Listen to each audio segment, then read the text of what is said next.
Hello दोस्तों, आपका स्वागत है। आज हम स्टार्ट करने जा रहे हैं हमारा अगला chapter which is neural control and coordination. हमें पता है कि बॉडी की होम्योस्टैसिस को मेंटेन करने के लिए हर एक फंक्शन का ऑर्गन और ऑर्गन सिस्टम का कोऑर्डिनेटेड मैनर में काम करना इज़ रियली वेरी इंपॉर्टेंट। देखो, कोऑर्डिनेशन क्या होता है? It is a process through which एक से ज़्यादा ऑर्गन इंटरेक्ट करते हैं and complement the functions of one another. Okay, now सी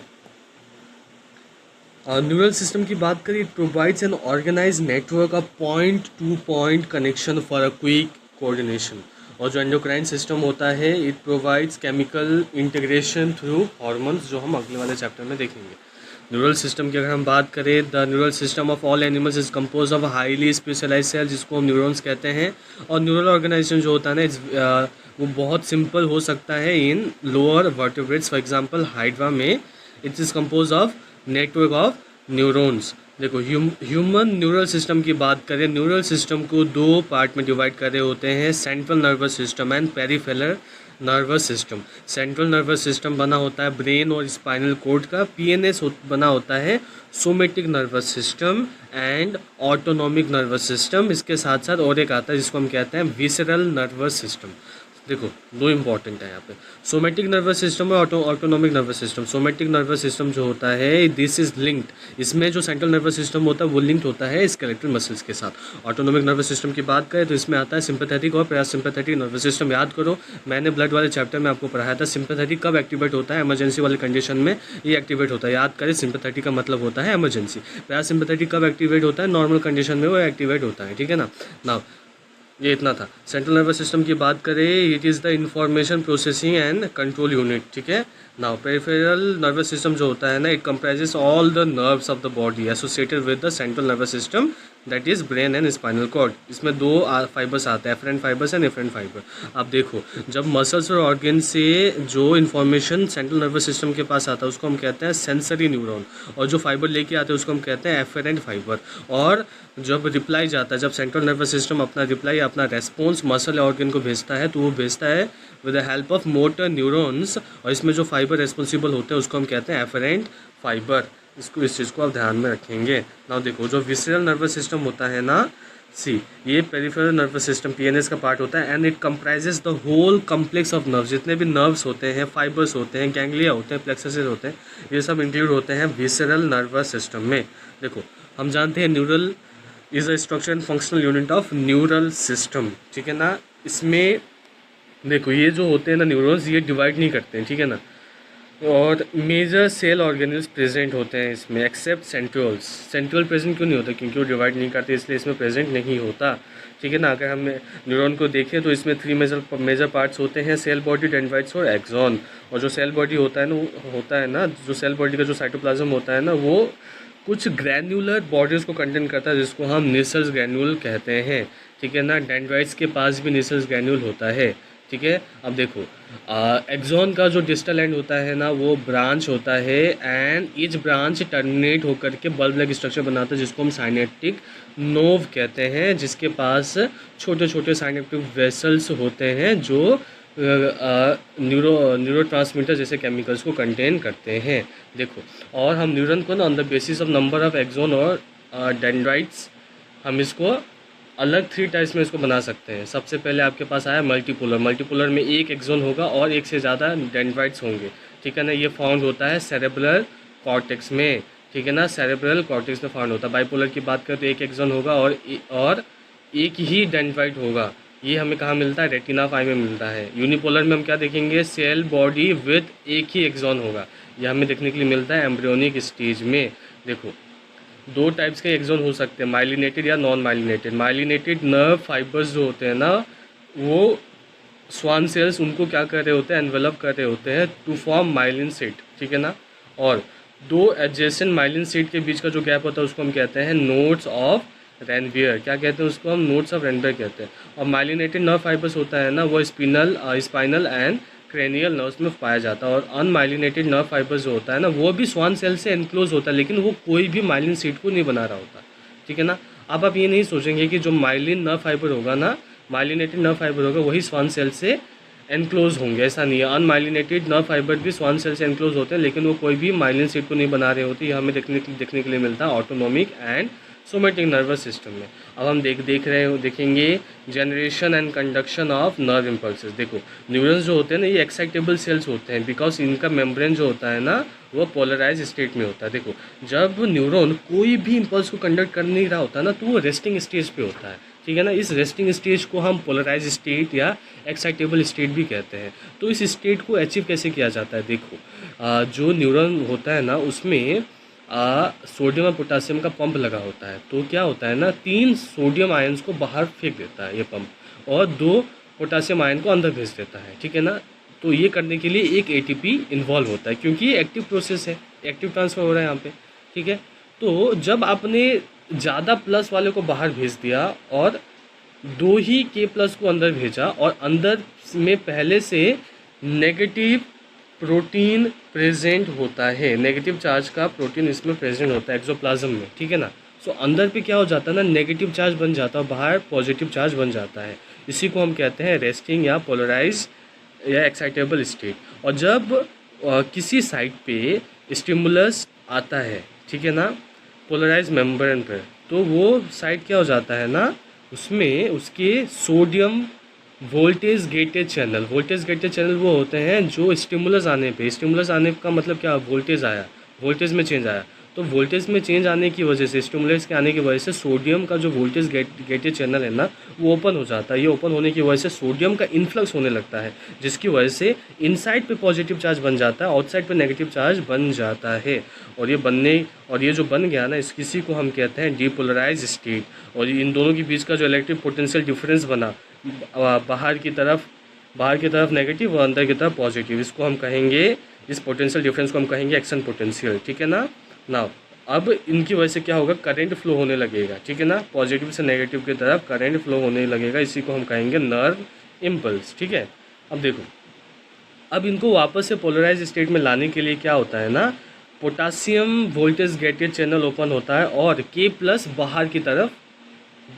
का इफ्लक्स बाहर की तरफ होने लगता है। इससे क्या होता है, इस प्रोसेस से न्यूरॉन का रीपोलराइजेशन हो जाता है और वो वापस से पोलराइज और या रेस्टिंग स्टेज में आ जाता है। अब हमारा न्यूरॉन रेडी है अगले दूसरे स्टिमुलस को रिसीव करने के लिए। सो ये पूरा प्रोसेस होता है जिससे जनरेशन और कंडक्शन ऑफ नर्व इम्पल्स होता है, ठीक है ना। अब हमने जनरेशन और कंडक्शन ऑफ नर्व इम्पल्स को देख लिया, इसका ट्रांसमिशन कैसे होता है वो हम देखते हैं। सबसे पहले इस बात को अब समझेंगे कि 2 न्यूरॉन्स के बीच का जो जंक्शन होता है उसको हम साइनेप्स बोलते हैं, और साइनेप्स जो होता है फॉर्म्ड होता है by membranes of pre synaptic neuron and post synaptic neuron, ठीक है ना। और इनके पास दे मे और may not be separated by a gap, उस गैप को हम क्या बोलते हैं, साइनेप्टिक क्लेफ्ट बोलते हैं, ठीक है ना। 2 टाइप्स ऑफ साइनेप्सिस होते हैं, electrical synapses and chemical synapses. ध्यान रहे, इलेक्ट्रिकल साइनेप्सिस में क्या होता है, प्री और पोस्ट साइनेप्टिक गैप जो होता है ना बहुत ही ज़्यादा छोटा होता है, और ये सबसे फास्ट ट्रांसमिशन इम्पल्स का ट्रांसमिशन कराता है डायरेक्ट आयनिक करंट प्रोड्यूस करते हुए। यूजुअली ये बाई डायरेक्शनल होता है, बट ह्यूमंस में यह रेयरली देखने के लिए मिलता है, ठीक है ना। और जो transmission of an impulse across electrical synapses is very similar to impulse conduction across a single axon, ठीक है ना। जैसे सिंगल एक्सॉन में हमने इम्पल्स का कंडक्शन देखा, करंट के थ्रू हो रहा था, वैसा ही कुछ ना कुछ इसमें देखने के लिए मिलता है। केमिकल ट्रांसमिशन की अगर हम बात करें तो इसमें क्या होता है कि साइनेप्टिक क्लेफ्ट जो होता है ना वो प्रेजेंट होता है और बहुत स्लो होता है, और न्यूरोट्रांसमीटर मीडिएटेड होता है, वेरी कॉमन है और यूनिडायरेक्शनल ही करता है। इसमें होता क्या है ना, जो एक्सॉन के टर्मिनल्स होते हैं ना वो वेसिकल्स कंटेन करते हैं, जो हमने ऑलरेडी देखा, उसमें न्यूरोट्रांसमीटर होता है। तो जब इम्पल्स आता है ना, ये वेसिकल्स एक्सॉन टर्मिनल से निकलते हुए ये स्टिमुलेट करते हैं, मतलब इनका मूवमेंट होता है, और they fuse with the plasma membrane and release their neurotransmitter in the synaptic cleft, ठीक है ना। अपने न्यूरोट्रांसमीटर को आगे मूव करते हुए ये मतलब जो आपके साइनेप्टिक वेसिकल्स थे, ठीक है ना, वो एक्सॉन टर्मिनल से निकलते हुए साइनेप्टिक क्लेफ्ट में अपना न्यूरोट्रांसमीटर को रिलीज़ कर देंगे, ठीक है ना। अब ये जो न्यूरोट्रांसमीटर रिलीज़ हुआ है ना, वो स्पेसिफिक रिसेप्टर जो पोस्ट साइनेप्टिक मेम्ब्रेन पर होता है उससे जाकर के बाइंड कर जाता है। अब ये बाइंडिंग होने की वजह से ना आयन चैनल्स खुल जाते हैं, ठीक है ना। जो एंटी ऑफ आयंस को करा देते हैं और एक नया पोटेंशियल पोस्ट साइनेप्टिक न्यूरॉन्स में डेवलप हो जाता है। और ये जो नया पोटेंशियल डेवलप हुआ ये या तो एक्साइटेटरी भी हो सकता है या इनहिबिटरी भी हो सकता है। सेंट्रल नर्वस सिस्टम की हम बात करें, ये सेंट्रल इन्फॉर्मेशन प्रोसेसिंग ऑर्गन होता है, कमांड एंड कंट्रोल सिस्टम करता है। This is very very important. आप खुद सोचो, voluntary movement, balance of the body, functioning of vital involuntary organs जैसे लंग्स हुआ, हार्ट हो गया, किडनीज हो गया। सोचो जब से हम पैदा हुए हैं, ठीक है ना, और मरने तक ये हार्ट कंटिन्यूसली क्या क्या हो रहा है, बीट कर रहा है। इट्स कंटिन्यूसली बीटिंग, ठीक है ना, कंटिन्यूसली इज बीटिंग। तो सोचो कि मतलब कितना पूरा मैकेनिज़्म कितना है, इसका कमांड एंड कंट्रोल सिस्टम किस लेवल का है। किडनी को देख लो, थर्मो रेगुलेशन देखो, हंगर एंड थर्स्ट हो गया, सर्केडियम रिदम हो गया, activities of several endocrine gland and human behaviour. Even it is the site for processing of vision, hearing, speech, memory, intelligence, emotions and thoughts. इतना सब कुछ, और जो इतना सब कुछ प्रोवाइड कर रहा होता है, कंट्रोल कर रहा होता है, कमांड कर रहा होता है, तो ऑफ कोर्स उसको हम प्रोटेक्ट करके रखेंगे by the help of skull, ठीक है ना। और स्कल के अंदर क्रेनियल मेनिंजेस होता है जिसके 3 लेयर्स होते हैं। बाहर लेयर्स को हम कहेंगे ड्यूरामेटर, ठीक है ना, और उसके बाद होता है थीन मिडल लेयर जिसको हम बोलते हैं एरेक्नॉइड, और इनर लेयर जो होता है ना ये ब्रेन टिश्यू के डायरेक्ट कंटेक्ट में होता है, इसको हम कहते हैं पिया मेटर। और ब्रेन के फर्दर 3 मेजर पार्ट्स होते हैं, फोर ब्रेन, मिड ब्रेन और हिंड ब्रेन। ध्यान से समझो, फोर ब्रेन के फर्दर हमने देखिए सेरिब्रम होता है, थैलेमस होता है, हाइपोथैलेमस, ये इसके पार्ट्स होते हैं। सेरिब्रम जो होता है ना फोर ब्रेन का या पूरे ह्यूमन ब्रेन का मेजर हिस्सा है, मेजर पार्ट है। और एक डीप क्लेफ्ट आता है जो सेरिब्रम को लॉन्गिट्यूडनली 2 हाफ्स में डिवाइड कर देता है, लेफ्ट और राइट सेरिब्रल हेमिस्फीयर्स में, ठीक है ना। और ये हेमिस्फीयर कनेक्टेड होते हैं by the help of tract of nerve fibre जिसको हम कॉर्पस कैलोजम कहते हैं।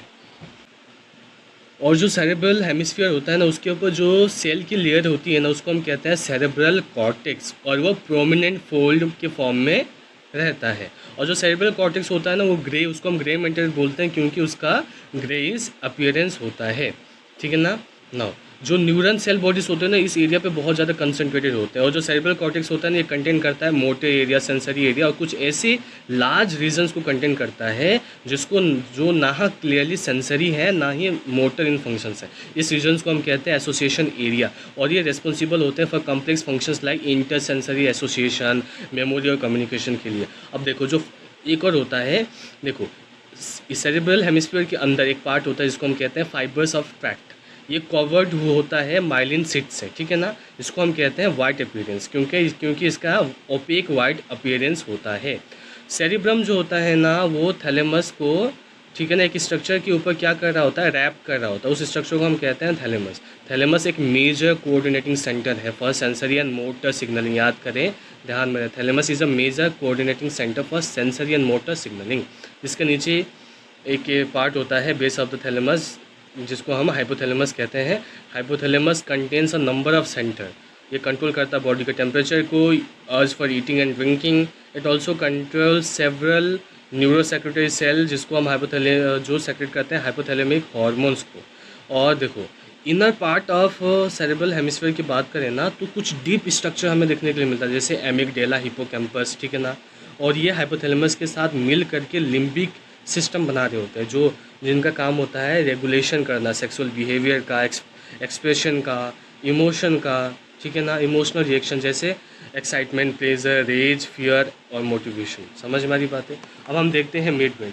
मिड ब्रेन जो होता है ना it is present between thalamus और hypothalamus and pons of hind brain, ठीक है ना। इसके अंदर एक कैनाल जा रहा होता है जिसको हम कहते हैं सेरेब्रल एक्वेडक्ट। और जो इसका डोर्सल पार्ट होता है ना फोर राउंड स्वेलिंग लोब्स होता है जिसको हम कॉर्पोरा क्वाड्रिजेमिना कहते हैं। हिंड ब्रेन्स की बात करें तो ये कंप्राइज करता है पोन्स, सेरिबेलम और मेड्यूला, ठीक है ना, या इसको मेडुला ऑब्लोंगेटा भी बोलते हैं। पोन्स कंसिस्ट करता है फाइबर ट्रैक्ट जो इंटरकनेक्ट करते हैं different regions of brain. Cerebellum का कन्वोल्यूटेड स्ट्रक्चर होता है in order to provide additional space for many more neurons. Medulla of brain की बात करें तो it is connected to the spinal cord. Medulla is connected to the spinal cord. Medulla contain centre जो control करता है respiration, cardiovascular reflexes and gastric secretion. देखो कौन से ऐसे रीजन्स होते हैं जो ब्रेन स्टेम्स को बना रहे होते हैं।